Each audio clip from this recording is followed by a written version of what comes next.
What up, people? It's G. We're back in the building. Another match reaction. Hey, Liverpool versus Manchester United. Hey, the derby, biggest game in English football, as I mentioned in my preview. Doesn't matter where the two teams are at, whether it's Liverpool, being poor, whether it's Manchester United being poor, it really doesn't matter. They're the two biggest clubs in England. So no matter whatever it is, outside of the respective two clubs, it's still the biggest game. And yeah, I mean, I don't even know where to begin. I don't even know where to even, start. As you guys can obviously see on the screen, it was 0-0, stalemate. Liverpool have now been knocked off of top spot, replaced by Arsenal in the Premier League standings. I mean, they came to Old Trafford, they came to Anfield, should I say, and they did what they needed to do. They did what they needed to do. And, unfortunately, Liverpool failed in that regard. But, we'll get into it. We'll have a little look at it. I guess I'll give you guys a rating, so to speak, and stuff like that. We'll take a look at some of the players. And yeah, we'll kind of take a deep dive. Let me know in the comments. How did you guys feel about the game? I mean, I saw quite a lot of the reactions anyway. I didn't get to watch the game live, but I did obviously watch it last night. I actually watched a full highlight of it because I really wanted to see what everybody was saying. Of course, biggest game, in the country, and I just needed to understand. I just needed to understand. Like I said, it was a draw in the end, but that wasn't the reaction that I got after watching, the highlights and stuff like that. But we'll get into it. Let me know what you guys think in the comment section, please, below. Make sure you're smashing that like button. Make sure you're sharing this out, and let's get into it, man.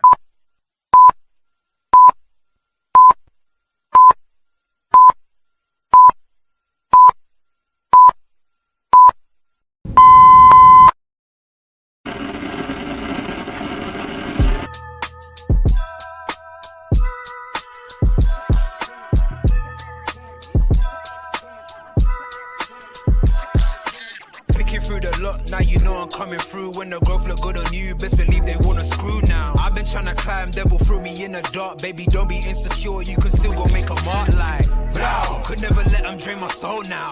Blow. Table turning like doorknobs, wow. Blow. I think I'm about to set sail. I'm a walking, living legend, walking with my chest out. Life keep dealing me cards, I keep fitting in love. Yes, people, as I mentioned before, we're here for another match reaction.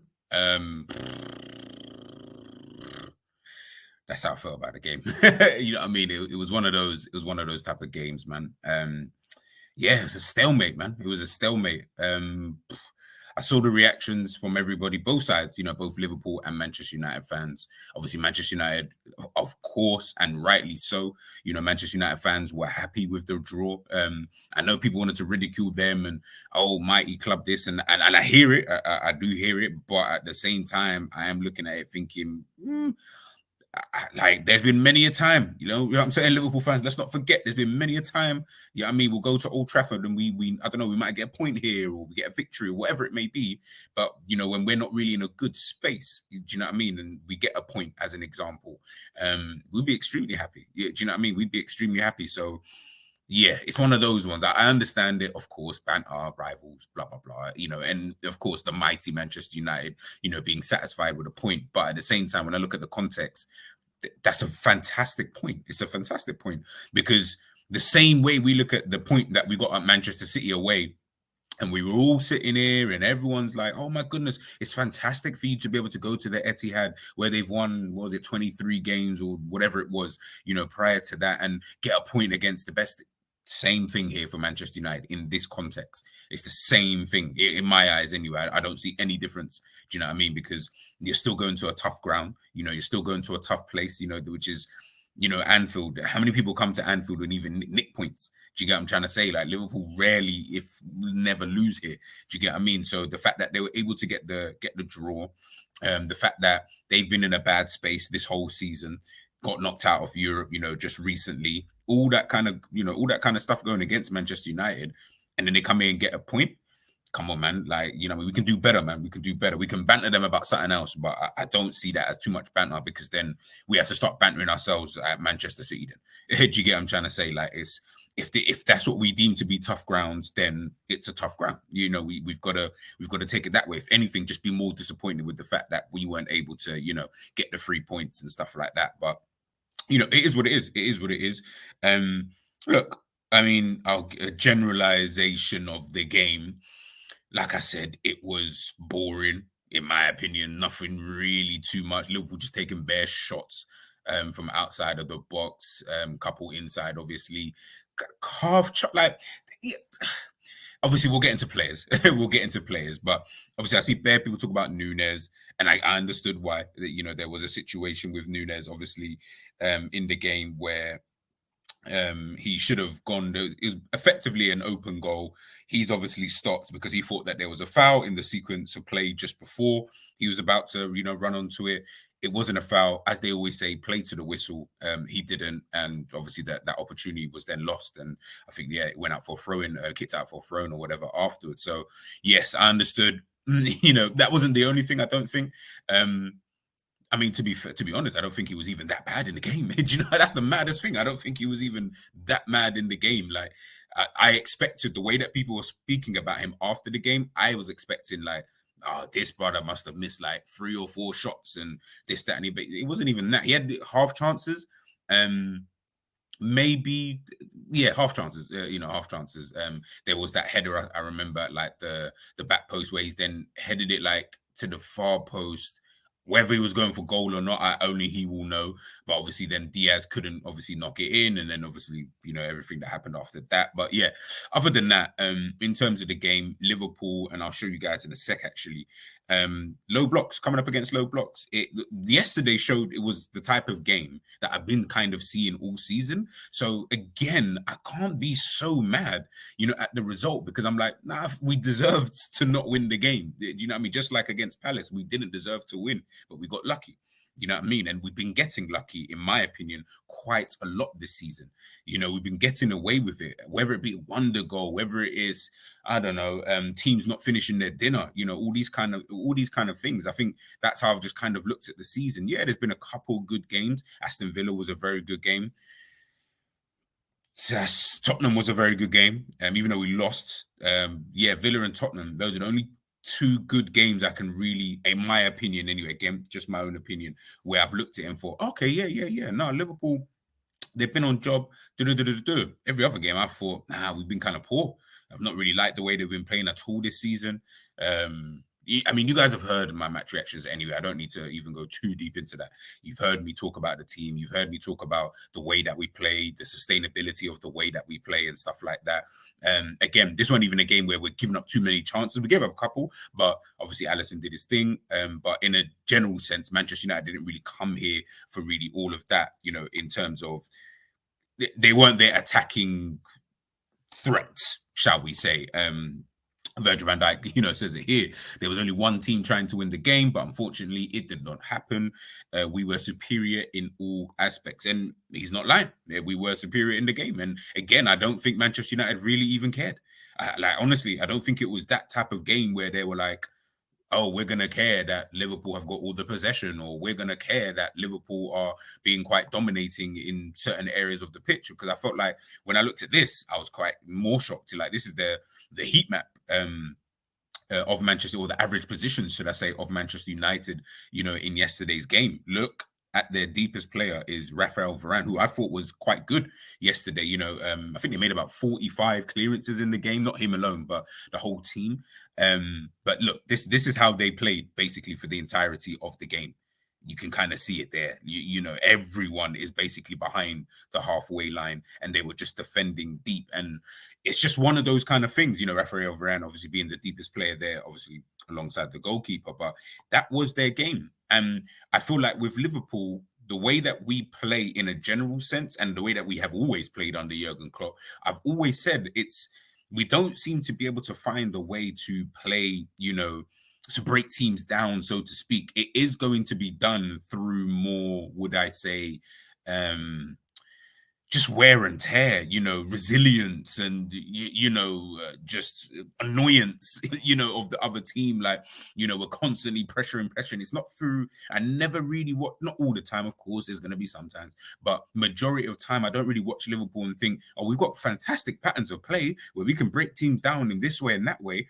If it's not a counter attack, something that Jerry mentioned has mentioned before on previous streams, if it's not a counter attack, how are we scoring? Do you know what I mean? And that's kind of been the theme this season. Look, we had that Fulham game where wonder goals, was able to win us the game, in that kind of setting, but more often than not, most of our goals are, in my opinion anyway, again, just opinion, from what I'm seeing, most of the goals are coming through some type of attack, like transition or counter-attacking transitional play. So that's when I'm then looking at it thinking, okay, I'm not really seeing, like, that's fine. I've got no problem, by the way, with that. Like, have that in your arsenal. Heck, have that be one of your main sources of goals or the main way that you score goals. Don't really have too much of an issue with that.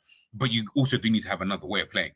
I felt like our best chances were really coming from like set pieces yesterday against Manchester United, not through the way that we're playing, because they weren't allowing for these transitions. They weren't allowing for us to be able to transition from front to back.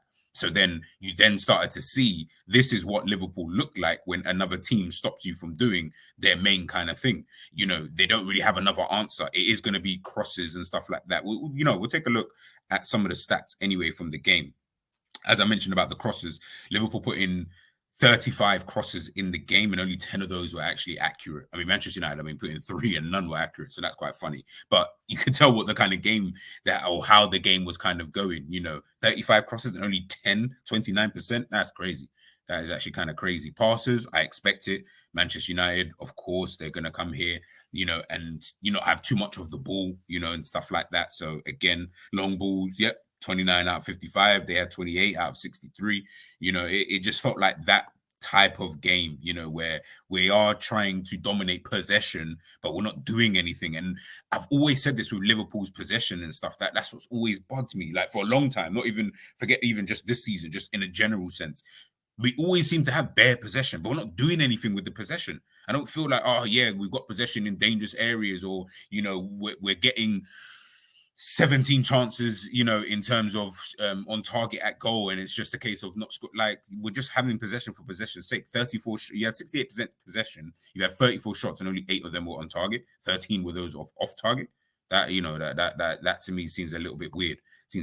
Considering you only had one big chance in the game. So you had one big chance. Not even like you had bare big chances. You had one big chance, and these times I'm showing you that we had 34 shots overall in the entire game. And they had how many? Take a look. They had 6 shots in the entire game and had one big chance, same as us, and they missed their big chance. So again, possession for a possession's sake. And even in this game, look, counterattacks, 0.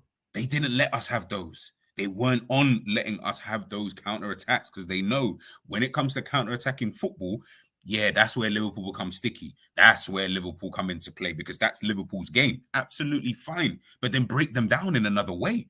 19 shots inside the box. 15 shots outside the box.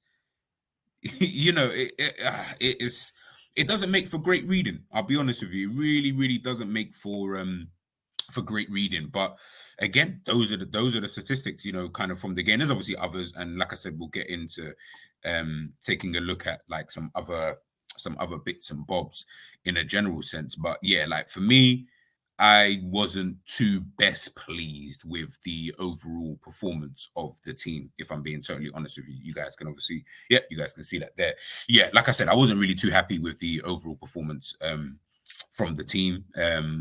Yeah, like I said, man, I just don't understand why we don't have enough. We've got players in the teams, Oboszlai, Gravenberch. You've got your Curtis Jones or Harvey Elliott, so on the bench and stuff like that. But yet we still struggle to just break teams down. Again, style of play, the way that Klopp obviously wants us to play. No problem. If that's how you want us to play, I've got no beef with that. But if that's how you want us to play, then, this is the result of that when you come up against those type of teams. And people talk about our fans were too optimistic and stuff, and I agree to one extent, but then I also understand we did just slap them, 7-0 in our most recent match with them in the Premier League at Anfield, and we were coming off of not so good form. So I understand the optimism. Maybe maybe some fans. I can't say players. Players maybe. I don't know. I didn't speak to the players, and I don't know the players, so I don't know what their mindset would have been. But players are also not dumb. They definitely would have seen some of the stuff that was written, some of the stuff that was put out there, some of the way some of the fans were probably talking in and around the city and stuff like that, social media, all of those kind of different things. I know they saw some of this stuff. So, of course, maybe you could say a little bit of overconfidence, but I would like to think that they're a lot more professional than that. So I'm not going to sit here and say that would have played too much of a part, but fans, most def, some fans were going really overboard in the way that they were speaking. I mean, I thought we'd win 2-1 and the game ended up, 0-0. So, more for me. In terms of ratings, let's dive into it. Alisson made that good save from Højlund. He was okay in the game, better than average. Nothing too crazy. Simicast, you know what's crazy about Simicast? I'll give Simicast again a 6.5 as well. Not that I feel like it's crazy because you can give someone the same score, but that might be a good thing for one person and maybe not so good for someone else. But I felt like with Simicast, again, another steady Eddie. Do you know what I mean? I don't think Simicast was like bad or anything like that. Do you know what I mean? And he's been all right since he's come in. I'll keep it real. I feel like he's been all right since he's come into the team. For Andrew Robertson, he's been able to just be a good deputy. He's been the kind of deputy that you would want in your team. Sometimes we've been speaking about Simicast before, and we were quite worried with Simicast, coming into the team. Is he going to be able to deputize, for Robbo and stuff like that? But since Robbo's been out, Simicast definitely ain't been the worst. Let's put it that way. He's been calm. And again, he's not putting in no crazy 9s out of 10s one week, and then that's what he would do sometimes. He'll put in like a 9 or 8 out of 10, and then you'll drop him man to a 3, 4, 5s, in the next game. Again, maybe it was just because of rhythm, where now he knows, now I'm definitely starting, I'm definitely playing, etc., etc. For me, steady Eddie, man, and I like it. I like steady Eddies in the team because you're a lot more reliable than a guy who's going to do a flash in the pan type of business. He's coming in and he's just been calm. Do you know what I mean? Anthony didn't have too much joy down that side, but Anthony was good though. I thought like Anthony defensively was really, really good in the game. But yeah, I felt like down the left, for me, the left-hand side was way better than the right-hand side. Anyway, again, my personal opinion on that. Virgil van Dijk, yeah, again, calm game from him. Felt like the whole defense, to be honest with you, Konate as well. Yeah, I felt like all of them, to be honest, were pretty decent in the game. Like I didn't feel like they were poor in the game, so to speak. Yeah, again, moments, but yeah, I mean, they should have scored. I mean, Van Dijk header straight at what do you call it, Onana. I remember Konate had that shot. He also had a header that he should have scored, man. He should have just, I don't know, man, with how tall you are, bro. Like I thought he was gonna get on the end of that, but unfortunately, it is what it is. He didn't obviously get there, but overall, I felt like he was calm. Again, someone could dispute that. I don't think the defense was the problem in the game, to be honest with you. And I think most of you will probably, agree with that. Trent, Trent's a weird one, man. I felt like his performance was just calm, but he was the one doing everything. Or he was the one given the most impetus to do everything. What would I give Trent? It would be more than a 6.5. I'm just trying to debate whether it's 7 or 7.5. I'll give him a 7.5. I'll give him a 7.5. Because like I said, I felt like it got to a point where we're always trying to give him the ball to be able to make something happen, or can you do this? Can you do that? And I get that to a certain degree, but then sometimes it's to the detriment of the team because you're constantly trying to look for him to do something. And then that means everybody else ain't doing what they naturally should be doing within the game. So the Szoboszlais, the Diazes, the Nunezes, the Salahs, the movements that they make at times, Endo even at times, in terms of where his positioning should be when Trent then moves, when you bring on then say a Joe Gomez for Szoboszlai, you're putting Gomez back at the right back position. Okay, no problem. That means Trent is then going to go into the midfield position and play almost in that 8 kind of position on that right hand side. Okay, no problem. Endo, where does he go in certain instances? Because we're constantly trying to look for Trent to do this and do that and all these like kind of things. And I just feel like because we're constantly trying to look for Trent to do all of these things, that's where it's a little bit like, oh, okay, everyone else just seems a bit, it's like they're starstruck or something like that. You're like, when we look at the heat map from Trent, excuse me, in the game, he's doing bare stuff. Look at his whole positioning, all down that right-hand side, in right central midfield as well. He's doing everything. He's doing everything down that side. But then I'm looking at the other players and I'm like, okay, well, whilst he's trying to do all of that, what the hell are you doing? What are you doing to try and help the situation and, et cetera, et cetera. But, I felt like Trent was calm in the game, to be honest with you. I didn't have any major problem, almost scored as well, which would have been good for his recent run and stuff like that. So, yeah, calm performance. Endo.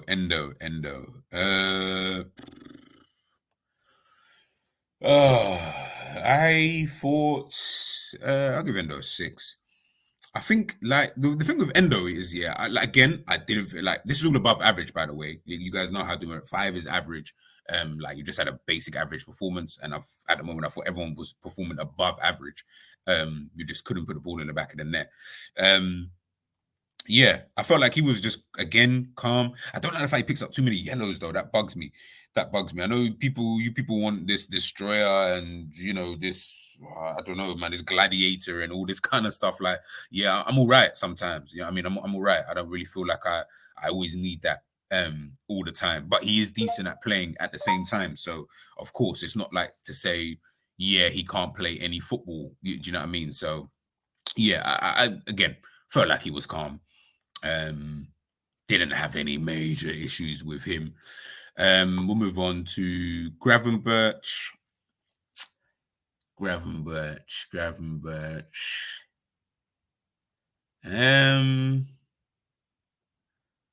Yeah, calm, I guess.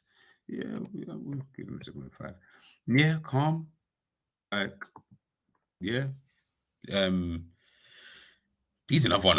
He's one, and I'm just trying to think now. He's just one. I just always feel like he just doesn't seem to be able to see out these games, man. Like, and the way that him and Szoboszlai play in these kind of matches, not even just this type of match, just in matches in general when they are playing together. I just don't know I don't feel like it works. I really just don't feel like it works, to be honest with you. And recently, again, he's just a bit like Szoboszlai. He's not really been putting in that much of good performances, in my personal opinion. I've not really been too happy with the performances I'm seeing from him now that I'm seeing him on a more consistent basis. Obviously, ever since McAllister's obviously been injured, Jones obviously been dropped, kind of thing. I'm not really seeing it. And again, in this game, in my personal opinion, I would have been more happy with Manchester United's midfield than our midfield. I'll tell you that much. In terms of the jobs and the roles that both sets of midfields would have been tasked to do, I definitely would have been more happier with the Manchester United midfield. I think they had Maino in there and McTominay, and can't remember who the other guy was. Amrabat in there. I definitely would have been a bit more happier with that kind of midfield. So yeah, I would say. I'm just trying to think now. No, I'm going to be a bit more fair, actually. I'm going to give Endo a 6.5. I'm going to give him a 6.5. Because, again, I don't feel like he was that mad. Do you know what I mean? I feel like maybe, I feel like he was our best midfielder. Let's put it that way. So, yeah, I was being a bit disingenuous with Ryan Gravenberch. Szoboszlai. Let me even just write this from now. This Szoboszlai brother is just... the thing is, I don't want to be disingenuous because then my gender starts kicking in. Let's say 6.5.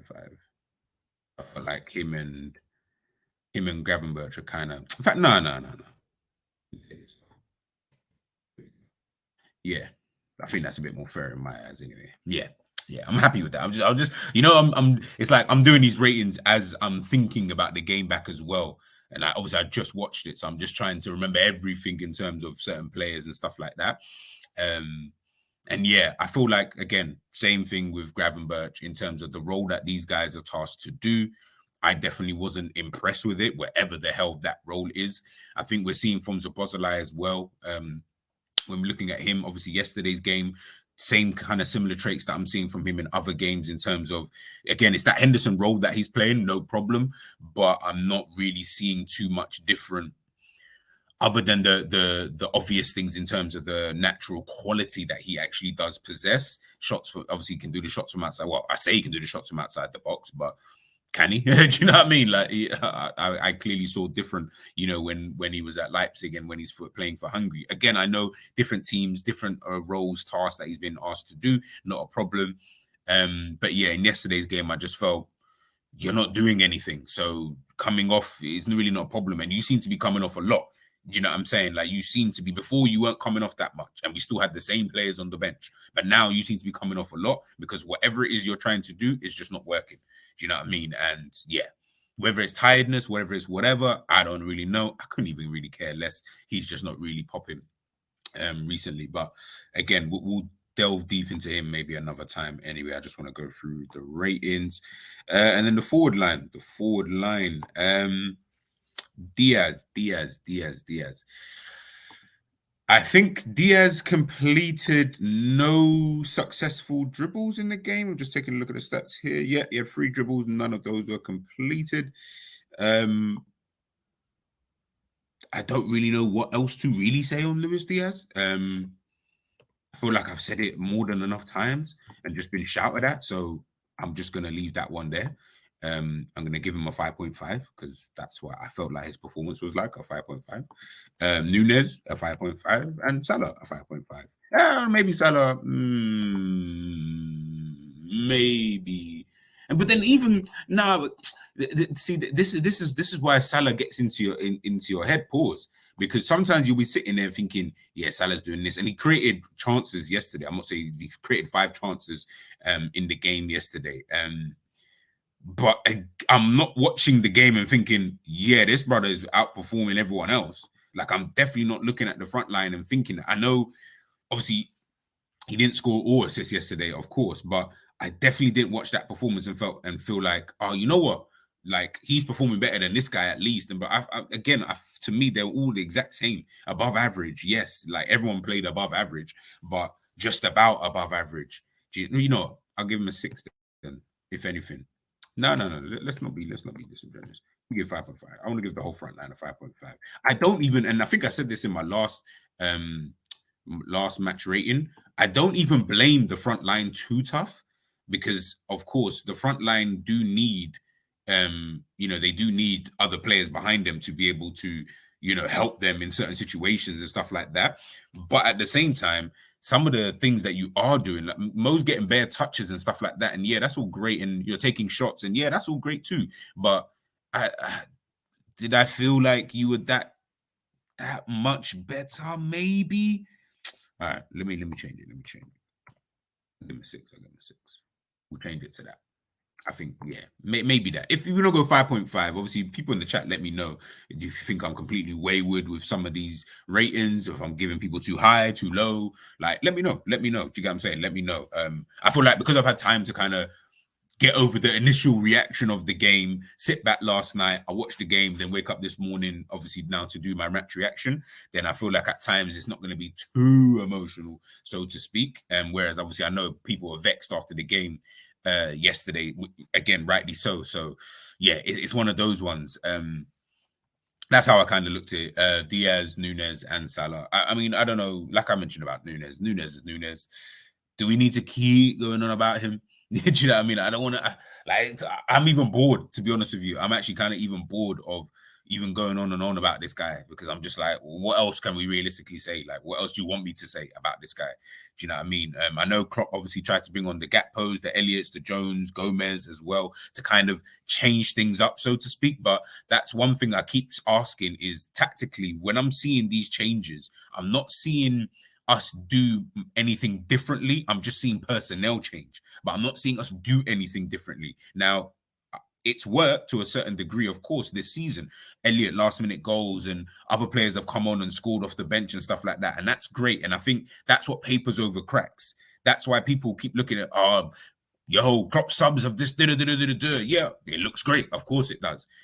Of course it does. But we're seeing more and more and more with the performances of Liverpool, especially of like the last 2 months or whatever. We're looking at the performances. Stop necessarily. I'm not saying don't look at the wins, of course, because we're winning, or we were winning. So is it really a problem? Obviously, now it's 2 games in a row. We ain't won, fair enough. But cool, we were winning games. So it's not going to be deemed a problem. That was always the caveat that people kept telling me, oh, but we're top of the league, though. Oh, but we're doing well, though. Oh, but we're doing this.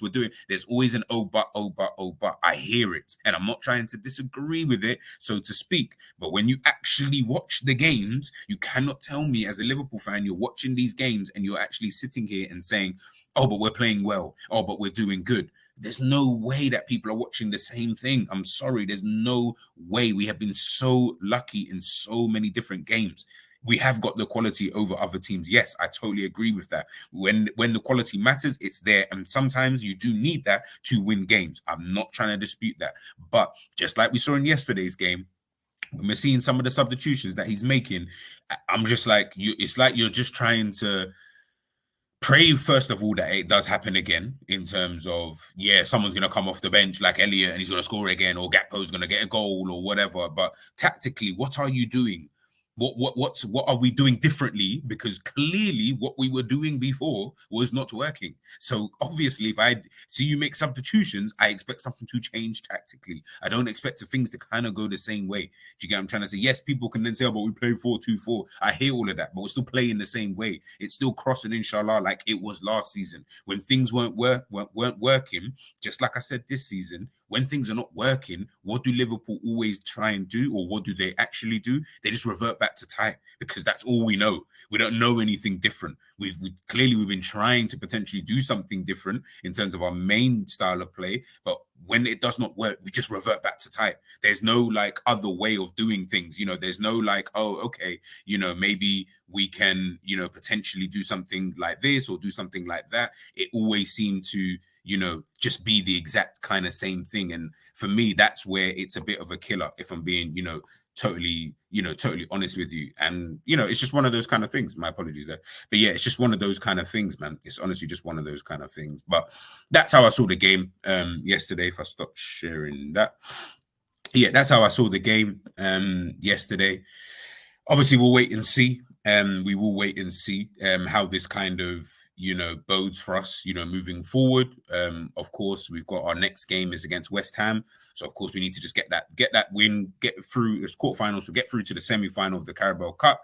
And then obviously we've got big game against Arsenal again at Anfield, where again we're going to need to make sure we can, get the win over these guys to, leapfrog them in the table. Let's take a look at the actual league table now.